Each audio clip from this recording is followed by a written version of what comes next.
What's the biggest red flag when meeting new people? Belittling their so in front of people, but insisting it's a joke every time. Sadly in this situation I used to be the belittled so. My uncle does this to my aunt constantly. Every time they had a family dinner he would insult her and make fun of her, meanwhile she cooked a huge dinner for everyone. I had to stop going over there because their marriage is so bad and they refuse to divorce. My ex-husband used to complain to his mates while I was present that I never gave him BJS. I wasn't very experienced when we first got together. And in private, whenever I tried he'd condescendingly tell me I didn't do it good enough, so I should just stop. Not the complete reason he's an ex, but it helped end things.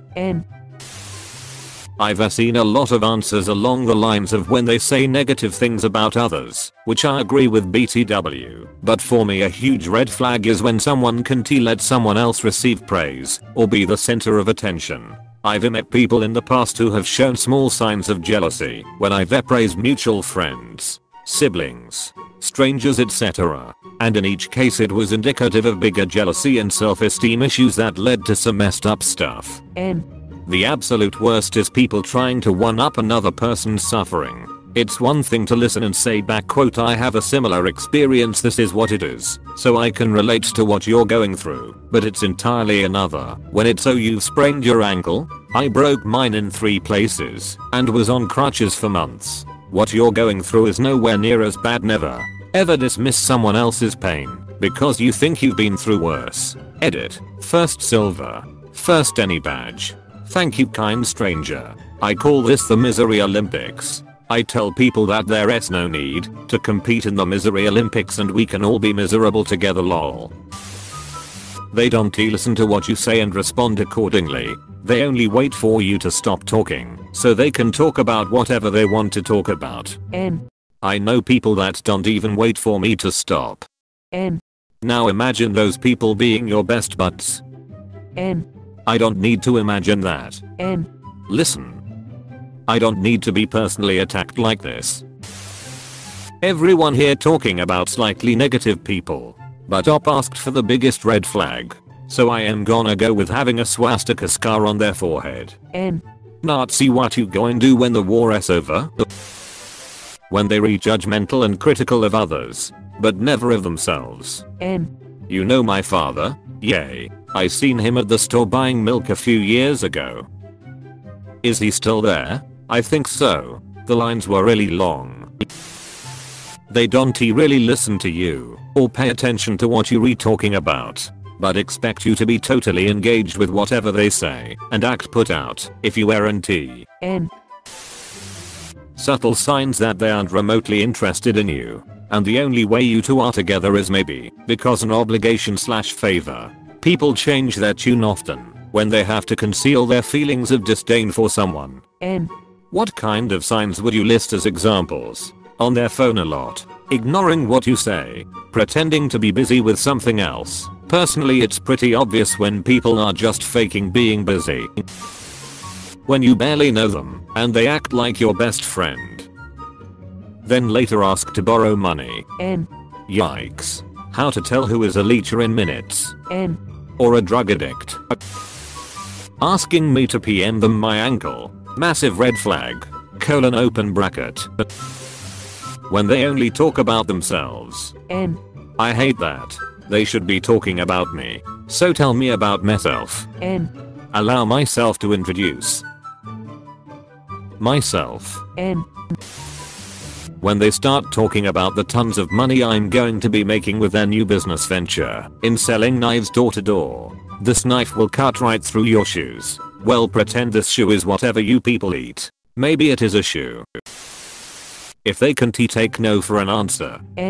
Yeah. I met someone, strictly platonic, recently who immediately got defensive when I said I couldn't take time away from my business at that time to do something social with them. They threatened to show up at my house and asked, what would you do then?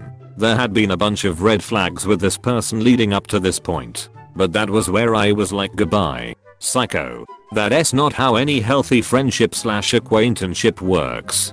Thank goodness I have enough good people in my life to recognize that. As teenagers I thought this was fun. Friends dropping by and kidnapping you. Or rescuing. A bunch of good memories started this way. Spontaneous adventure. That kind of fun is not compatible with lots of adults though. People think I am a bitch. But I am really just blunt and tell the truth. They can't handle that. Nah, chances are you re just a bitch. I have only ever met 2 men that I am aware of who lied to me about their ages when we met. Both of these men turned out to be extremely unpleasant and abusive people. I dated one of them and knew the GF of the other one. I think people who lie easily even over trivial things tend to have very complex psychological problems and are best steered clear of. OMG. This last boyfriend did this by 5 years to make himself look older. He lied about lots of things for months to get me to fall for him. Scariest part was how much he lied to himself to dodge his own issues. He honestly didn't see how much he was the cause of his own issues. I had to nope out of that one really fast. He ended up stalking me for months. Actually he is still doing it. It has been a nightmare. He even moved into my neighborhood. That last sentence. Fuck no. I always thought that girls were a little paranoid about befriending guys or dating guys who were socially awkward. But then I hear stories like this and understand why they can be so cautious. That's the thing. It totally feels paranoid and ridiculous to have these fears and precautions. So a lot of us are way too willing to question, minimize, or disregard when we do get a weird feeling or have some boundaries crossed. So we start shaming ourselves and being shamed by others for being so suspicious of people and start trusting that everyone you meet is acting in good faith. And then something like this happens. And you look back in horror at how casually vulnerable/exploitable you've made yourself to potential other predators, and you feel like the whole thing was actually your fault for being so naive and careless. It often feels like a lose-lose, and it's tough to grapple with. It feels shitty to walk around feeling like you're looking for the worst in people. Over time, I've learned to look for and focus on the best in people while reminding myself to allow for the possibility of the worst and preparing accordingly when possible. Hi, my name is, and I am an asshole. Literally how the shop manager introduced himself to everyone. Like it as an excuse. My older sister would constantly brag about how she is a bitch, as if that is something to admire. She is in fact completely shitty and a narcissist. I've never met any self-proclaimed bitches or assholes who turned out to be pretty cool. She also married a guy who introduced himself to me as I am an asshole and I have no filter. At least they deserve each other. Reading through these comments made me realize I am an asshole. Edit. It is like I've been told I am an asshole by my very best friends constantly at one point of time and I just shrugged it off thinking I am way too charismatic for them to handle. First step in fixing a problem is acknowledging there is one.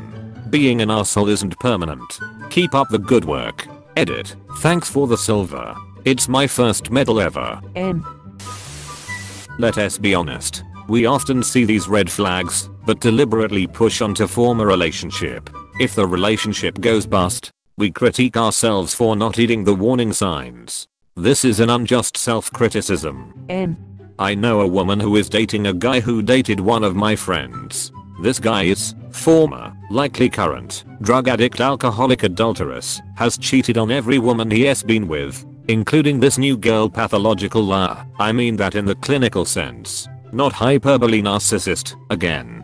Clinical bankrupt, over K, unemployed, or if he is employed, is working under the table, has been engaged 3 times, married twice and has financially ruined every woman prior. Yet, when we tried to warn her, even showed her a paper trail and evidence he has been unfaithful to her, she told us to fuck off and stop bad-mouthing a good man. Honestly, we just don't want to see another person hurt. She is now trying to help him get custody of his 4 kids. That chick is going to reap a lifetime of problems and there is nothing anyone can do to change her mind. More than 2 teardrops. I worked at a Hobby Lobby and some really big, buff guy came in and came up to the register with 5 teardrop tattoos and purchased a pile of felt squares and a pack of sparkly stickers. When they try to one-up you in everything you say, What's the difference between sharing stories that relates to the original story and one-upping?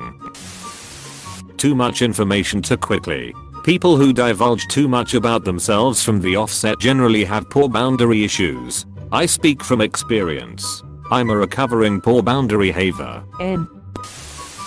If you won't let you get 2 words in before interrupting anything you say. When they're instantly rude to e.g. waiters or strangers in general. How they treat waiters/waitress, cashiers, janitors, bus drivers and everyone in the service industry. A coworker friend of mine left a bunch of trash at the cinema after we finished watching a movie. I angrily pick up his trash, chased him and told him to throw it away at the bin 3 meters outside of the cinema. And he replied, "Dude, why are you so Japanese? I did graduated from Japan. I am just letting the janitors doing their job." No dude. It's not being Japanese. It's being having manners. Couldn't he look at him the same way again ever since? I have an unusual name. I don't mind when people ask me to repeat it, or even when they awkwardly ask about its origin. Dad is an immigrant. But when they are obnoxious about it, that's usually a good indication that they are stupid/an asshole. If they nitpick your appearance or do a give and take. I just talked to a girl from a dating app who did that. And after I called her out for being very rude, she doubled down. It's a red flag for emotional abuse.